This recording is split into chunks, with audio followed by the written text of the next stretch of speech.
తెలుగు కథ వింటారా ఛానల్కి స్వాగతం. ఒకానొక దేశపు రాజుగారికి పెద్ద జబ్బు చేసింది.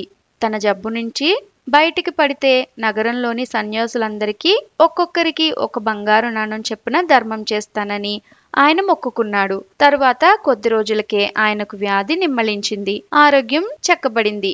ఆయన తన సేవకుల్లో నమ్మకస్తుడైన వాణ్ణొక్కడిని పిలిచి వాడికి 5,000 బంగారు నాణాలను సంచిని ఇచ్చి, నీవు నగరంలోనికి పోయి కనపడ్డ ప్రతి సన్యాసికి ఒక్కో నాణం చెప్పున ధర్మం ఇచ్చిరా అన్నాడు. నౌకరు నగరంలో సాయంకాలం దాకా తిరిగి రాజుగారి వద్దకు వచ్చి బంగారు నాణాలున్న సంచిని ఆయన ముందు పెడుతూ, మహారాజా, నగరమంతా గాలించాను, కానీ ఒక్క సన్యాసి అయినా కనపడలేదు అన్నాడు. నౌకరు అన్న మాటలు వింటూనే రాజుగారికి ఎక్కడలేని కోపం వచ్చింది. ఆయన గద్దిస్తూ, ఏమిరా నీ పొగురు? ఇంత మహానగరంలో నీకు సన్యాసే కనిపించలేదా? నగరంలో 4-5 వేల మంది సన్యాసులున్నట్లు నేను విన్నాను అన్నాడు. అందుకు ఆ నౌకరు వినయంగా, క్షమించండి మహారాజా, సన్యాసి అయిన వాడు డబ్బు పుచ్చుకోడు, డబ్బు పుచ్చుకునేవాడు సన్యాసి కాదు అన్నాడు. ఇలాంటి మరెన్నో కథలు వినాలనుకుంటే తెలుగు కథ వింటారా ఛానల్ సబ్స్క్రైబ్ చేసుకోండి. మరొక మంచి కథతో మళ్ళీ కలుద్దాం.